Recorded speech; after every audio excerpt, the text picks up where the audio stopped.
Magandang gabi mga masters, bali ngayon po ay 4 na videos po ma-upload ko po sa aking YouTube channel. Tama nga mga masters, 4 na videos nga po ang ma-upload ko po. Yon, what's up mga masters? Nandito na naman tayo sa panibagong araw, panibagong kabanata na naman ang pagsasama-samahan natin ngayon guys.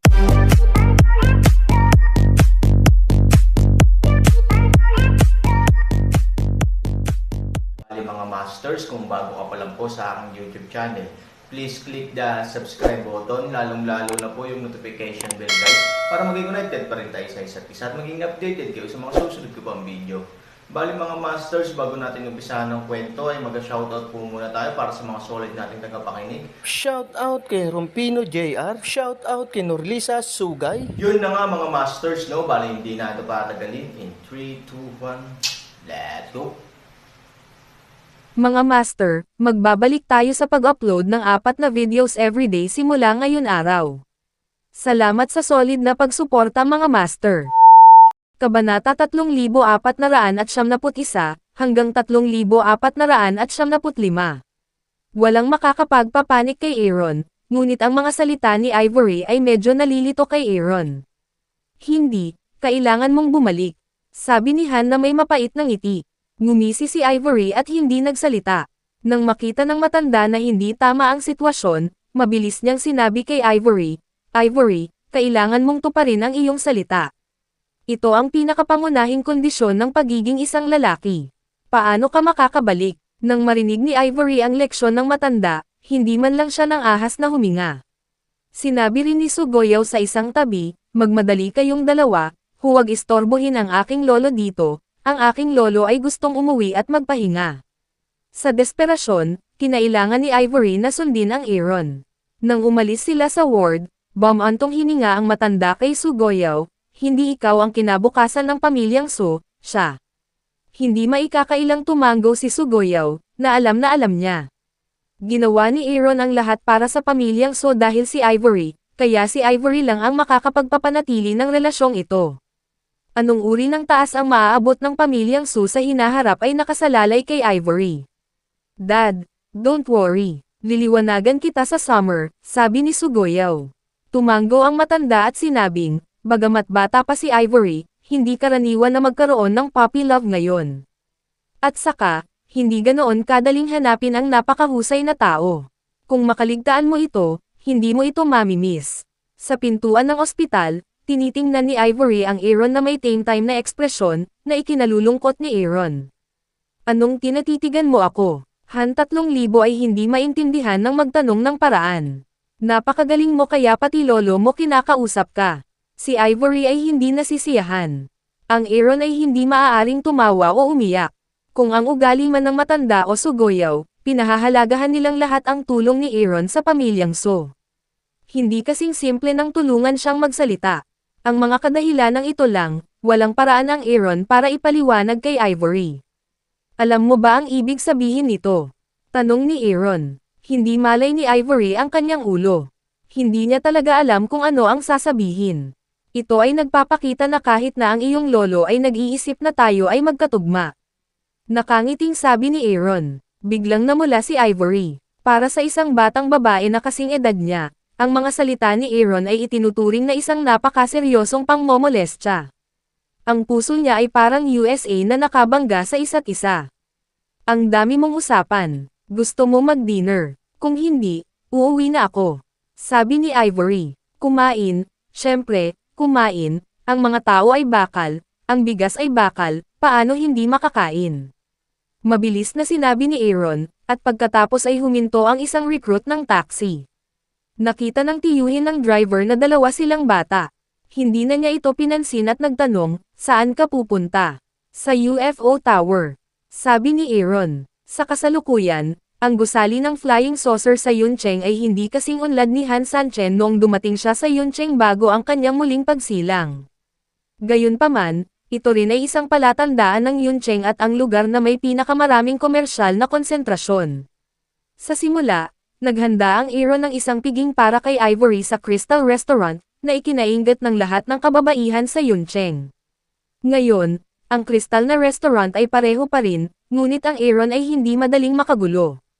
Pagkatapos ng lahat, Ang ganitong uri ng malaking sorpresa ay mahirap tanggapin para sa edad ni Ivory. Halika sa restaurant. Nang makita ng receptionist na dalawa silang bata, tinanong niya kung may hinahanap sila. Bigyan mo ako ng lugar na may pinakamagandang tanawin sa gabi. Sabi ni Aaron sa waiter. Naghahapunan na ba kayong dalawa?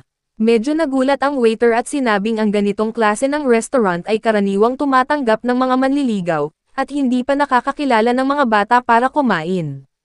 Oo, sabi ni Aaron. Pagkatapos ng lahat, ang pagkonsumo ng kristal na restaurant ay hindi mababa at ang kabilang partido ay dalawang bata. Alam ng Diyos kung may kakayahan silang magbayad. Kapag dumating si Ivory sa isang high-end na lugar sa unang pagkakataon, hindi may iwasang makaramdam siya ng kaba at hindi maglakas loob na tumingin sa paligid, na naging dahilan upang mas makonsensya ang waiter. Kung tutuusin, bilang isang shop assistant, kailangan din niyang pasanin ang ilang kaukulang responsibilidad. Sa oras na ito, kinuha ni Aaron ang kanyang wallet at sinabing, kung nag-aalala ka na wala akong pera na pambayad, hindi na kailangan. Nang makita ang pera, halatang may ngiti sa labi ang waiter at mabilis na inakay si Aaron sa bintana. Ang mahal kumain dito. Pagkatapos umupo sa posisyon, si Ivory ay bumulong kay Ivory. Aaron smile, sinabi, para sa akin, ang pera ay isang numero lamang. Si Ivory ay may patag na bibig. Ang lalaking ito ay palaging nagsasalita sa napakalakas na tono. Hindi niya alam kung totoo o mali. Sa oras na ito, isang maliit na batang lalaki ang biglang dumating na may mataas na mukha. Ivory, hindi ko inaasahan na pupunta ka rito para sa hapunan. Kailan pa naging napakayaman ng pamilya Su? Chen Yang. Nagulat si Ivory at sinabing, bakit ka nandito? Ang batang lalaki na nagngangalang Chen Yang ay tumingin ng masama sa Aaron, at pagkatapos ay nagpatuloy, hindi mo ba alam kung gaano kayaman ang aking pamilya? Madalas akong kumain dito, at ang aking pamilya ay isang VIP na customer dito. Ito ang iyong unang pagkakataon na dumating. Alam ni Ivory na nasa mabuting kalagayan ang pamilya ni Chen Yang. Madalas siyang magpakitang gilas sa kanyang klase. Bukod dito, mayroon siyang espesyal na bus driver na susando sa kanya araw-araw kapag pumapasok siya sa paaralan. Maraming tao ang may inggit sa kanya. Gayunpaman, si Ivory ay isang kakaibang tao.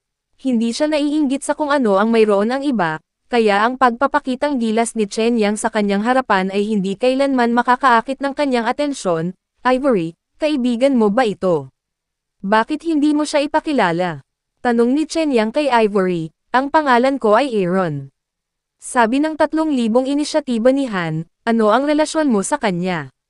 Nagpatuloy si Chen Yang. Tingnan ang taong ito ng isang maliit na interogasyon na ibig sabihin, Aaron alerto up, ang batang ito, hindi dapat Ivory ay may anumang mga ideya, kung hindi, paano mag-aalaga sa ganitong uri ng bagay. Para sa iba pang mga bagay, Aaron ay hindi kailanman isip. Ngunit may kinalaman ito kay Ivory kahit may kaunting ideya si Chen Yang, sasakal siya sa duyan ni Aaron, wala itong kinalaman sa mukha ni Aaron gusto niya si Ivory dati bagamat inilipat na niya ang kanyang layunin kay Chi Yan. Ayaw pa rin niyang makita si Ivory sa kamay ng ibang tao. Siyempre, may kinalaman ito sa akin with my girlfriend with my consent. Pumunta si Chen Yang kay Ivory at ipinatong ang kamay niya sa balikat ni Ivory. Nang hahaman niyang sabi, ang mga mata ni Aaron ay agad na nagpakita ng kanyang intensyon na pumatay, at ang kanyang aksyon ay sapat na upang mamatay ng paulit-ulit, maliit na bagay, mas mahusay na bitawan ang iyong kamay, kung hindi, hindi ako magalang sa iyo. Malamig na sabi ni Aaron. Si Chen Yang ang kayamanan ng pamilya Chen. Siya ay spoiled mula pagkabata, kaya nabuo ang kanyang dominanteng personalidad. Si Chen Yang ay hindi kailanman natakot sa sinuman, dahil alam niyang kahit gaano kalaki ang kanyang pagkakamali, matutulungan siya ng kanyang pamilya. Kaya't si Chen Yang, isang binata, ay napakababaw. At ang mga salita ni Aaron ay direktang ikinagalit ni Chen Yang. Anong tawag mo sa akin? Si Chen Yang ay nagngangalit ang kanyang mga ngipin at tumingin kay Aaron ng masama. Maliit na bagay, bibigyan kita ng huling pagkakataon. Ang mga mata ni Aaron ay parang dalawang eye seller. Kung pamilyar ka sa kanya, dapat mong malaman na siya ay talagang mamamatay tao. Hindi alam ni Chen Yang, dahil sanay na siya sa pagmamataas, at sa kanyang paningin, paano siya lalabanan ng Aaron. kaya wala siyang pakialam sa pagbabago ng Aaron. Matapos pakawalan si Ivory, dumiretso si Chen Yang sa Aaron, ikanaway ang kanyang kamao, at pinagalitan, ang lakas ng loob mong pag-alitan ako, mamatay ka na. Ito ang karakter ni Chen Yang. Hindi na niya kailangang isipin ang kahihinatnan kung hindi siya makisama sa iba. Kahit minsan nabalian niya ang paa ng isang tao, pera lang ang ginagastos sa bahay. Lumilikha ito ng ilusyon para kay Chen Yang na basta may pera siya, magagawa niya ang anumang gusto niya. Para sa mga ordinaryong tao, ito ay magagawa. Ngunit nang harapin ni Chen Yang ang Aaron, tiyak na mapapahamak na siya at ang buong pamilya Chen ay makakatagpo ng isang malaking sakuna. Hinawakan ng Aaron ang palso ni Chen Yang sa hangin. Hindi makagalaw, inatake ni Chen Yang ang Aaron gamit ang kanyang kabilang kamay. Bahagyang tumaas ang bibig ni Aroy at sinabing, "Ikaw ay isang basura, at ikaw ay kwalipikadong atakihin ako." Sa sandaling bumaba ang kanyang boses, naramdaman ni Chen Gang na siya ay walang timbang. Hindi niya alam kung paano isusukan ng Aaron. Lumipad siya ng 10 metro sa himpapawid bago lumapag sa lupa. Dahil sa matinding sakit ay napaiyak si Chen Yang at naakit ang atensyon ng buong restaurant. Siyempre, kasama rin sa mga mata na ito ang pamilya Chen. Isang nasa katanghaliang gulang na lalaki na may malaking likod ang sumugod kay Chen Yang sa unang pagkakataon. Yang, kamusta ka na? Okay ka lang? Gulat na tanong ng medyo may edad na. Pagkatapos ay may isang dalagang nakasuot ng malaking pulang damit, nakadamit na napakarilag at mapanghusga, na tumakbo rin kay Chen Yang na may nerbiyos na mukha. Ang dalawang ito ay mga magulang ni Chen Yang. Ang kanilang orihinal na intensyon ay lumabas upang gugulin ang kanilang anibersaryo ng kasal.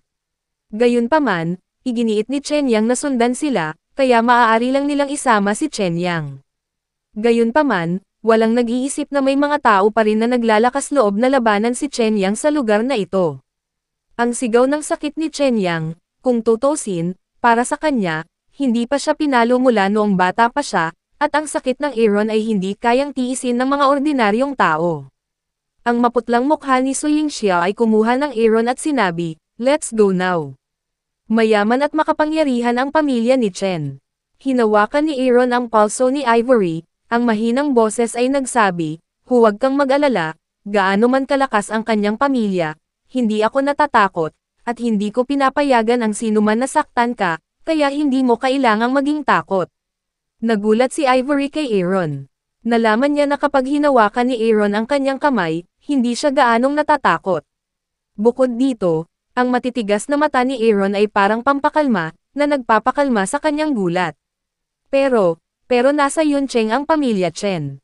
Napakalakas talaga, sabi ni Ivory. Magaling talaga. Aaron disdains upang ngumiti, para sa mga ordinaryong tao, marahil ito ay totoo. Ngunit para sa Aaron, si Chen Yang ay walang iba kundi isang tigre na gawa sa papel. Mayroon siyang 10,000 na paraan upang sirain ito. Napansin din ng ama ni Chen Yang ang Aaron sa oras na ito. Para sa kanya, kung maglakas loob siyang saktan ang kanyang anak, mamamatay siya. Tumayo ang ama ni Chen Yang at naglakad patungo sa Aaron. Kumuha rin siya ng isang bote ng red wine sa mesa, isang pares ng mabangis na tinta ng araw. Ang ilan sa iba pang mga panauhin sa Crystal Restaurant na nakakakilala sa ama ni Chen Yang ay hindi maiwasang tumingin kay Aaron na may nakakaawang mga mata, dahil alam nila kung gaano pinoprotektahan ng ama ni Chen Yang ang kanyang anak. Kung mangangaha si Aaron na salakayin si Chen Yang, tiyak na magbabayad siya ng mabigat na presyo. Napakatapang ng batang ito. Kahit si Chen Yang ay naglakas loob na lumaban. Si Chen Feng ay isang kilalang anak ng pag-ibig. Ang batang ito ay dumating sa isang kahabag-habag na wakas. Pero si Chen Yang ang dapat managot dito. Nasa Yuncheng siya, pero talagang nanggugulo. Muntik na siyang magulo. Galit na lumakad si Chen Feng sa Aaron at itinaas ang bote nang walang sinasabi. Parang ayaw na niyang malaman ang nangyari. Dahil inilipat ni Aaron ang kanyang kamay kay Chen Yang, ang kailangan niyang gawin ay tulungan si Chen Yang na lumaban. Chen family, what a prestige. Isang malamig na ngiti ang ibinigay ni Aaron. Bago nahulog ang bote, sinipa ito ni Han Sani. Ang buong katawan ni Chen Feng ay parang sirang saranggola at lumilipad pabalik. Natigilan ang ibang bisita na nanood sa eksena. Ito ay isang bata lamang, na nakaharap sa mga matatanda, ay maaaring sumambulat ng napakalaking kapangyarihan. Oh, crouching trough, ang lakas talaga ng batang to. Hindi ako nagkakamali, hindi ko inaasahan ang mga bagay na iikot. Ito ay talagang kawili-wili. Ang ilan ay kinusot ang kanilang mga mata, ang ilan ay umiling, ang ilan ay nagpahayag ng pagkabigla sa Aaron, ngunit ang iba ay walang pagpipilian kundi ang iling ang kanilang mga ulo.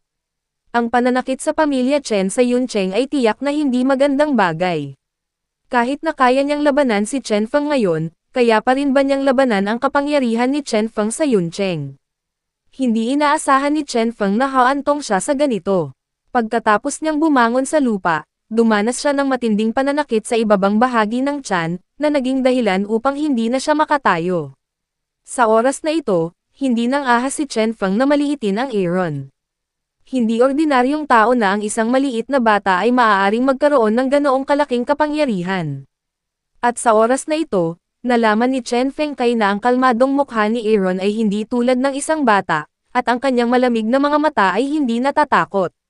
Dahil dito, tumibok ang puso ni Chen Feng.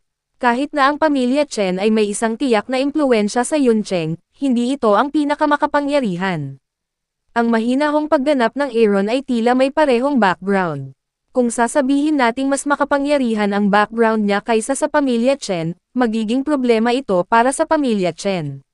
Sa oras na ito, sinimulang pag-alitan ng asawa ni Chen Feng si Chen Fei, bakit napakawalang kwenta mo, kahit isang maliit na bata ay hindi magawa, mabilis mong tinulungan ang iyong anak na maghayganti. Maaari lamang ituwid ni Chen Feng ang kanyang sarili sa pamamagitan ng pagkagat ng kanyang mga ngipin sa likod, ngunit wala siyang lakas ng loob na labanan muli ang Aaron, dahil alam niyang kahit ilang beses niyang subukan, darating siya sa parehong wakas. Hindi matatawaran ang husay ng batang ito. Sino ka? Chen Feng asks Aaron, gusto mo bang malaman kung sino ako ngayon? Anong mga kwalifikasyon ang kailangan mong malaman? Sabi ni Aaron with disdain. Yun na nga mga masters, no? Bali panibagong kabanata na naman yung natapos natin ngayong gabi. Muli, maraming salamat po talaga sa walang sawang suporta po sa aking YouTube channel na talagang inaabangan nyo po ang bawat upload ko po. Bali mga masters, magkita-kita ulit po tayo bukas ng gabi at ngayon po ay magpapaalam po muna tayo. Bali mga masters, bye-bye!